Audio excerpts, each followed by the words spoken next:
रूस और यूक्रेन के बीच युद्ध लगातार 4 साल से चल रहा है। ये पहली बार है जब शुक्रवार को यूएई में दोनों देशों के प्रतिनिधियों के बीच बातचीत शुरू हुई है। एक तरफ जहां शांति की बात हो रही है, तो दूसरी तरफ रूस ने अपने हमले से यूक्रेन को हिलाकर रख दिया है। शनिवार तड़के रूस ने यूक्रेन के दो सबसे बड़े शहरों कीव और खार्किव पर हमला किया।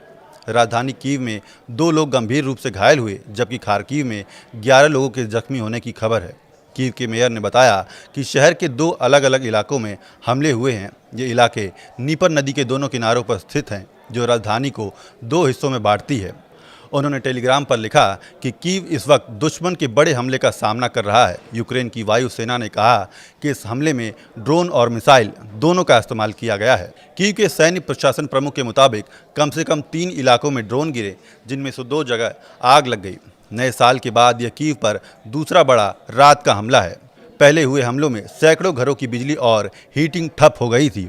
अभी भी आपातकर्मी सेवाएं बहाल करने में जुटे हुए हैं। इस बीच तापमान -13 डिग्री तक गिर चुका है, जिससे लोगों की मुश्किलें और भी बढ़ गई हैं। उधर खार्किव के मेयर ने बताया कि रूसी ड्रोन कई इलाकों में गिरे हैं। इनमें विस्थापित लोगों के एक हॉस्टल, एक अस्पताल और मैटरनिटी हॉस्पिटल को भी निशाना बनाया गया है। खार्किव रूस की सीमा से करीब 30 किलोमीटर दूर है और अक्सर हमलों की जद में रहता है। एक तरफ जब बातचीत चल रही है, तो दूसरी तरफ मैदान में हमले और तेज हो गए हैं। इस बीच यूरोप में भी रूस को लेकर सतर्कता बढ़ा दी गई है। ब्रिटेन की रॉयल नेवी ने इंग्लिश चैनल में रूसी युद्धपोतों को रोककर उनका पीछा किया। ये कार्रवाई नाटो देशों के साथ मिलकर की गई 2 दिन की ऑपरेशन का हिस्सा थी। ब्रिटिश नौसेना के 2 जहाज़ों को एक रूसी युद्धपोत और उसके साथ चल रहे तेल टैंकर को ट्रैक करने के लिए भेजा गया था। इन दोनों रूसी जहाज़ों को पहले बे ऑफ बिस्के इलाके में देखा गया था और वो मेडिटेरेनियन से लौट रहे थे।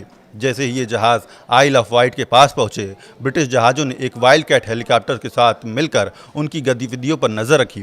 ताकतवर सेंसर से जरूरी जानकारी जुटाई और खुफिया एजेंसियों को भेजी गई। इसके बाद जब रूसी जहाज़ नॉर्थ सी में पहुंचे, तो जिम्मेदारी फिर नाटो सहयोगियों को सौंप दी गई।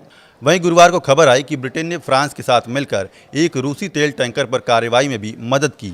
बताया गया कि फ्रांसीसी कमांडो हेलीकॉप्टर से उतरकर उस टैंकर पर चढ़े थे, जिसे प्रतिबंधों से बचकर तेल ले जाने वाला जहाज माना जा रहा था।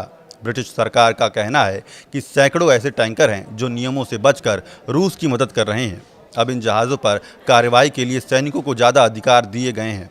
ऐसे में एक और बातचीत तो चल रही है, लेकिन युद्ध भी जारी है, ये कहना गलत नहीं होगा।